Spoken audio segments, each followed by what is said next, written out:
Hi guys, happy Onam. ഞങ്ങളിപ്പോൾ മൈസൂരിലേക്ക് പോകുന്ന വഴിയാണ്. മുതുമലൈ ടൈഗർ റിസർവിൻ്റെ ഉള്ളിൽ കൂടിയാണ് ഞങ്ങളിപ്പോൾ സഞ്ചരിച്ചു കൊണ്ടിരിക്കുന്നത്.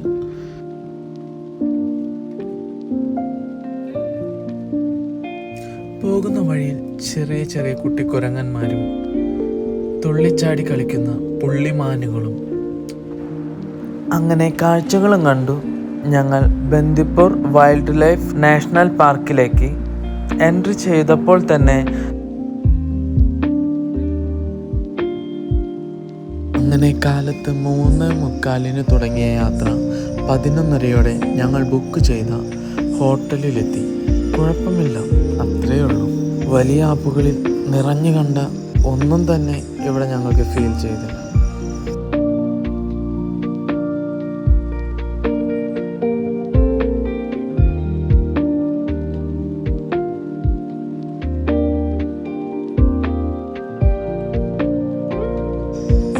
അങ്ങനെ മോളുടെ കൂടെ ഒന്ന് കളിച്ചും ചിരിച്ചും ഒന്ന് ഓടിയും തിമിർത്തും ഞങ്ങളങ്ങനെ കുറച്ച് നേരം പിന്നിട്ടു.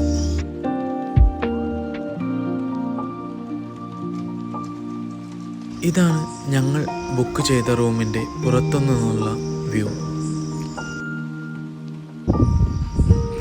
അങ്ങനെ ചെറിയൊരു ക്ഷീണത്തോടെ ഞങ്ങൾ റൂമിൽ വന്നു കയറി. അവിടെ കുറച്ച് നേരം ഒന്ന് കിടന്ന് ഫുഡ് കഴിക്കാൻ പോയി. അതിനുശേഷം ഞങ്ങളൊരു ചെറിയൊരു ട്രക്കിങ്ങിന് പോവുകയാണ്. ഇത് ബന്ദിപ്പൂർ വൈൽഡ് ലൈഫ് സാങ്ച്വറിയിലെ ഒരു ട്രക്കിംഗ് ആണ്. ഗൈഡ് ഞങ്ങൾക്ക് വേണ്ട നിർദ്ദേശങ്ങൾ നൽകി അങ്ങനെ കാട്ടിലൂടെയുള്ള ഞങ്ങളുടെ ചെറിയൊരു യാത്ര തുടങ്ങി. തുടക്കത്തിലെ നല്ല എക്സൈറ്റ്മെൻറ്റോട് കൂടെ തന്നെയാണ് ഞങ്ങൾ ചെയ്യുന്നത്. എന്തൊക്കെ കാണാൻ പറ്റും എന്ന് ഞങ്ങൾക്കൊരു ഊഹവുമില്ല. ആദ്യം തന്നെ കണ്ടത് കുറച്ച് മാനുകളെയാണ്. നമ്മൾ വരുമ്പോഴും കണ്ടിരുന്നു ഇവരെ.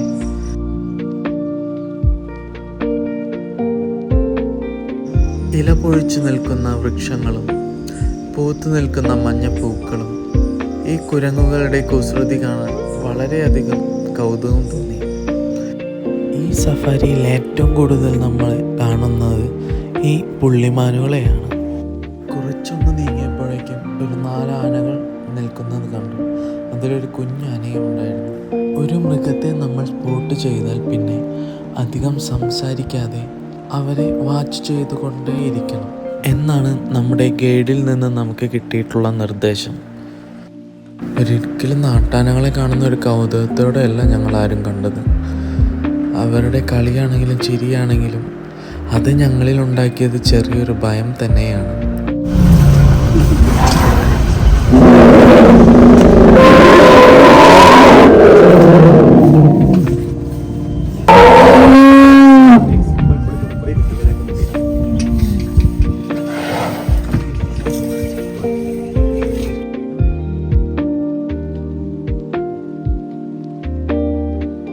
ഗൈഡ് പറഞ്ഞത് അക്ഷരാർത്ഥത്തിൽ തന്നെ തെറ്റിച്ചുകൊണ്ട് കുറച്ച് കുട്ടികളുടെ ഓടിയും ബഹളവും കാരണം പെട്ടെന്ന് ആ ആനക്കൂട്ടം ഓടിയെടുത്ത് അവരുടെ കുഞ്ഞിനെ പ്രൊട്ടക്റ്റ് ചെയ്ത് നമ്മളെ പേടിപ്പിക്കുന്ന ഒരു സൗണ്ടാണ് നിങ്ങളിപ്പോൾ കേട്ടത്. അവിടെ ജീവിതത്തിൽ ആദ്യമായാണ് ഗർഭിണിയായ നിറവയറോട് കൂടി നിൽക്കുന്ന ഒരാനയെ കാണുന്നത്. കുറച്ചങ്ങ് മാറിയപ്പോഴേക്കും വലിയൊരു ആനക്കൂട്ടം തന്നെയാണ് ഞങ്ങളെ എതിരേറ്റത്. ആ ആനക്കൂട്ടത്തിൽ കൊമ്പന്മാരും കുട്ടിക്കൊമ്പന്മാരും പിടിയാനകളും അങ്ങനെ പല വലുപ്പത്തിലും പല സൈസിലുമുള്ള ആനകളും അതിലുണ്ടായിരുന്നു. പിന്നെ ഈ സഫാരി തുടങ്ങിയിട്ട് 1.25 മണിക്കൂർ കഴിഞ്ഞു. ഇനി നമ്മുടെ മുന്നിൽ ഈ കാടിനുള്ളിൽ വെറും 15 മിനിറ്റേ ഉള്ളൂ. ഈ സഫാരിയിൽ ഞങ്ങൾക്ക് വേറെ ഒരു മൃഗത്തെയും കാണാനായി സാധിച്ചില്ല.